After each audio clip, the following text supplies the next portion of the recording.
No início desse ano, eu fiz uma série de denúncias sobre um festival neonazista, sobre festivais neonazistas que estavam acontecendo aqui no Rio Grande do Sul. E um festival que aconteceu em novembro na cidade de Canoas. Depois dessas denúncias que eu fiz nas redes sociais e também fiz o procedimento, fiz boletins de ocorrência, que até agora eu não sei o que aconteceram com esses boletins de ocorrência sobre os festivais, com esses neonazistas, e nesses festivais tinham lá a utilização de suástica, simbologia nazista, as bandas fazem apologia a Hitler, usam o símbolo da SS, enfim, é um farto material, chega a ser uma orgia, né, criminosa. E todos esses indivíduos aí apontados já tinham passagens criminais por organização criminosa, lesão corporal, porte de armas de fogo, tráfico de drogas, posse de drogas. E depois que eu fiz essa denúncia e fiz os boletins de ocorrência, lá pelo mês de abril eu comecei a receber mensagens no meu WhatsApp me ameaçando de morte, diretamente, dizendo que antifascista, tinha que ser morto com facada e tal. E trazendo dados pessoais meus, dados muito internos da corporação, e eu fui na CORE, que é a Coordenadoria dos Recursos Especiais aqui da Polícia Civil, e fiz o boletim de ocorrência e requisitei, né, que fossem feitas ações contra esses indivíduos. E foi cumprido, então, o mandado de busca e apreensão, embora a juíza do caso tivesse considerado que neonazismo e antifascismo fossem só duas faces da mesma moeda, quer dizer, ela ponderou sobre o neonazismo, dizendo que o neonazismo é uma opinião política. Não, desculpa te interromper, você tem esse despacho da juíza para a gente dar uma publicidade aí?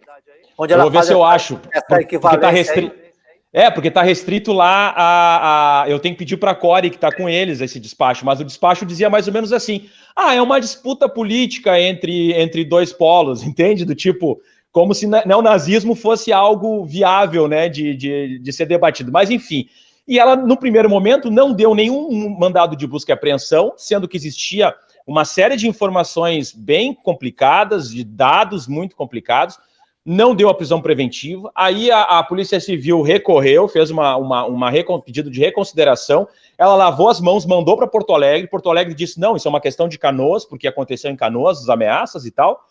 Aí ela, com muita má vontade, ela deferiu o mandado de busca e apreensão em uma das residências que já se sabia que ele não estaria.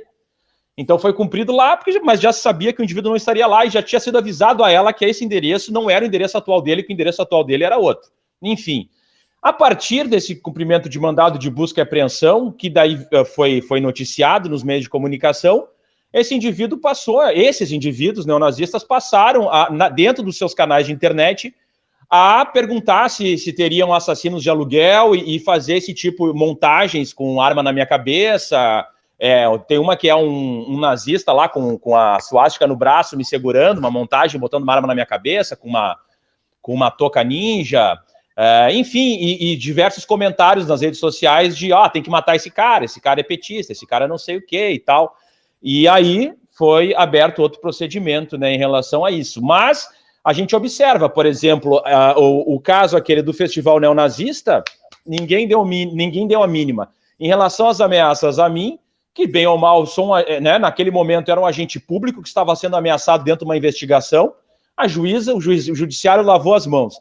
E eles, sem nenhum pudor, continuam fazendo esse tipo de propagação de discurso de ódio e de ameaça à minha pessoa. O mais interessante é que, em um determinado momento, eles disseram que estão juntos com o deputado Rui Irigaray. Falaram isso em áudio, me mandaram em áudio no meio das ameaças, dizendo que já sabiam que o Rui Irigaray ia fazer um procedimento, que o procedimento dele resultou naquele dossiê sobre os policiais antifas, né, que está lá no Ministério da Justiça e que foi julgado pelo STF. Foi esse mesmo deputado que o documento que ele fez aqui da denúncia dele contra mim foi utilizado lá nesse dossiê do Ministério da Justiça. Então a gente vê que tem um entrelaçamento entre esses grupos extremistas ligados ao bolsonarismo, neonazismo, fascismo e tal, e que se articulam. Tanto é que esse mesmo deputado fez procedimento contra mim no juizado civil, dentro da corregedoria, ele registrou um termo circunstanciado contra mim, quer dizer, é uma perseguição de todos os lados, seja através de ameaças de morte, porque eles são fascistas, né? Pelo Não, mas com base fato... em quê? Porque tomou o quê como base? Acusação gravíssima, do nada, assim, fake news. Aí... O que aconteceu? Durante as manifestações antifascistas aqui em Porto Alegre, eu elogiei uma ação dos antifas, que muitos eram meus amigos, mas eu não estava participando, mas elogiei. E disse, olha, os antifas conseguiram fazer uma carreata da morte, que na época eles estavam fazendo carreatas pela abertura do comércio e tal, e a favor do AI-5, a favor da intervenção militar, fechamento da STF. Se vocês forem se lembrar, todos os domingos os bolsonaristas faziam isso em diversas cidades, na frente dos quartéis e tal. E aqui em Porto Alegre eles estavam fazendo, e foi o primeiro local a ter as manifestações antifas, foi aqui em Porto Alegre. E aí eles fecharam a rua, os antifas fecharam a rua, fizeram a carreata recuar. Eu publiquei isso no meu Twitter, e isso foi suficiente para esse indivíduo pegar um material totalmente de fake news da extrema-direita, na época que o Trump estava dizendo que os antifas nos Estados Unidos eram um movimento terrorista. Ele pegou essa informação e diversas informações desencontradas, falando de Jorge Soros e tal, montou um certo dossiê com umas fotos minhas desencontradas do Instagram. Então pegava uma foto minha com a camiseta antifascismo, juntava com uma foto minha de trabalho com arma de fogo, que eu estava cumprindo o mandado, por exemplo. E aí dizia que eu estava incentivando, através de armamentos, a luta antifa, armada, sabe, totalmente psicótico.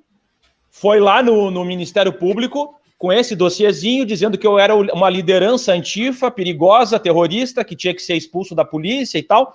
Fez essa denúncia junto ao Ministério Público, foi na chefia de polícia, e aí coisas que eu tinha escrito em relação a ele, digamos, um debate político, foi na corregedoria dizendo que tinha sido caluniado, e depois lá no judiciário a mesma coisa. Bom, o juiz, na liminar que ele pediu, disse que era um absurdo o pedido dele, dizendo que isso era um debate político, que ele era um sujeito público e estava se expondo e estava num atrito, e que não tinha nenhum tipo de crime sendo cometido. Mas junto à Polícia Civil está lá um termo circunstanciado, né, que ele realizou, mas ele não vai ganhar nenhuma dessas ações aí, e vai ter o retorno e eu vou vencer todas elas.